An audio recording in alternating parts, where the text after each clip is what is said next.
Hi everyone, this is Guido. I work as a principal software engineer in Quantexa, which means I code, I manage, I don't know what I'm doing really. Sometimes I do get to have fun. This was fun, even though this was frustrating.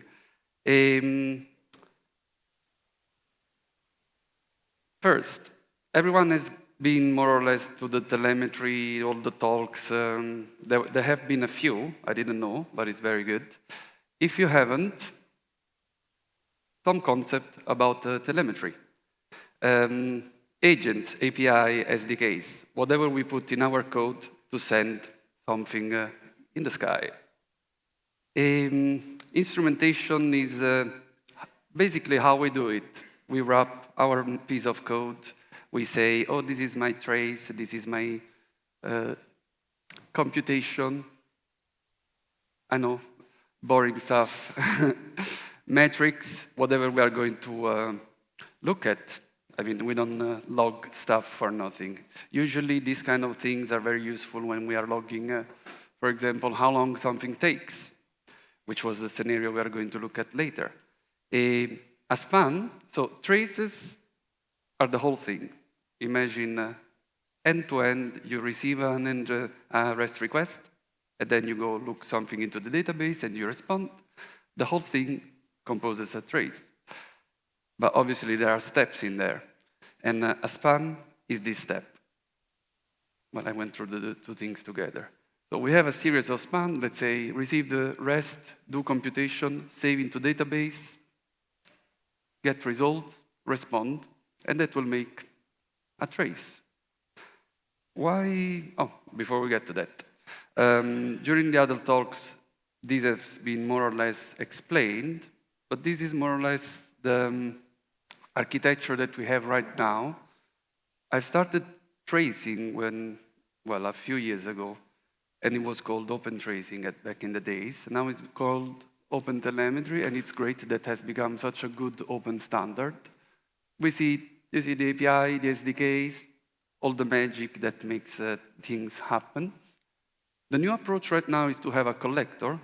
If I have time, I'll dig into that. But basically, a collector is what receives the signals and then takes care of going to the backend, which can be Elastic, it can be a database, it can be anything really. It's become very flexible, that's good. I think the image shows that thanks to using collectors, it's one way of achieve scalability, because tracing is not cheap, or it might not be cheap. This is one way we have implemented it in Quantexa.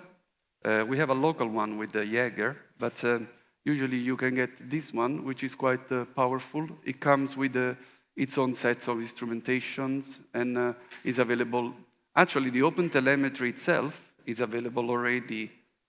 Java, .NET, Node, Python, Go, there's so many. And I will believe it's not too difficult to write one yourself. These are the different patterns, actually. You can just go straight to your backend if it's APM, but you can go to a collector, and then the collector will talk with the backend. Even more for scalability and bottlenecks, you can have a collector go to a collector that goes to the backend. Infinite possibilities. Yeah. Why was this important for me? Why do I care about this? This is the architecture, the design of a piece of feature in our software. So this lets you perform a search.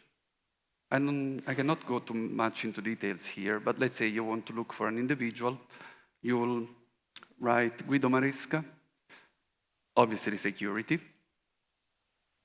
We write a query, send it to Elastic, comes back, deserialize, security again, security is everywhere, and then we get a response. So, how many things can go wrong here? Many. It didn't help that at the time that I was facing the problem I'm going to discuss, we just had updated the version.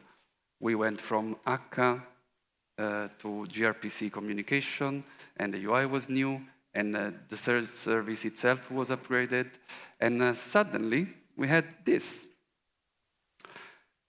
With the new version, sometimes the search was 30% to 100% slower. Those were the good times, because the bad times, it will just time out and die. Great. To make it fun, because it couldn't just be something that went wrong, we tried, same search, same index, just one user, all good, always slow, always low. If two different users did the same thing, it will change the results. What's going on? I mean, it's the same thing. Why me and you? Why disparity?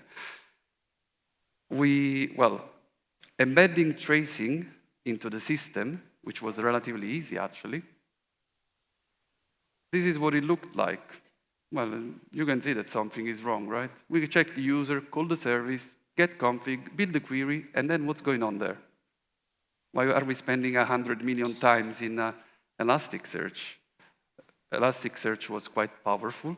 The instance was good. The data didn't change, not much. That actually told me specifically which part of the code was going wrong. Because if everything is fine, the response is not taking so much, or it's failing at all. So is anything coming back anyway? The query was wrong.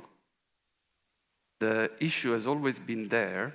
The client had updated some users to have a lot of responsibilities, roles, permission. What was happening was, instead of optimizing the query and having filtered for all the roles, we had, if the user had 100 roles, we had 100 queries all the same. It really was, it was relatively simple to go through that when you see this. It's like, it can only be that, right? Nothing less go wrong. Look at how nice it becomes when things go right. The query takes a little bit less to build, because you're not building 100 of them. Elasticsearch takes 3 seconds rather than 12, which is expected. And then visualization, security, well, they should take longer, because now we actually had results and they were meaningful results. Don't know exactly how long this problem had been around. Might have been a coincidence that it came up contextually with the release. It would have been relatively difficult to understand how was this. And, well, a little bit of the story was, you say logs, right? Go fetch logs into a bank, to HMRC. Go ask them what's going wrong. Try to replicate an issue when you don't have the immense data set they have, the amount of user, the same exact production thing.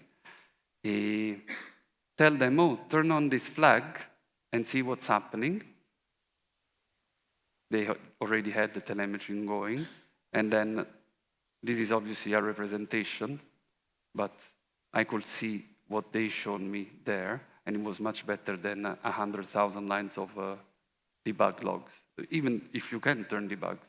So inaccessibility to the logs is one of the things that makes this very, very powerful, and it goes into the whole thread that you have been seeing these days of observability. Going through logs is quite difficult, and it often might not tell you the whole story. Through this, into the details of these traces, you can get things like which thread is being run on, even which machine. You can log all sorts of information here. And even in terms of security, it's much easier for the client to say, oh, okay, you want to look at the sweet little lines, good at that. You want to see logs that have sometimes sensitive data? Very difficult. This saved my life. It would have been months and months otherwise. Well, it was already going on for months, but then after this, it took a few days. Some references. Go and check OpenTelemetry. It's great. You should use it. I used the Java implementation, even though our backend is Scala. God bless JVM interoperability. I have a little example if we have time, or catch me later if you want to see. Our company is Quantexa. We do some cool stuff if you want to see. Then that's me, the least interesting part of the talk. Yeah, thank you very much. I really hope you believe me.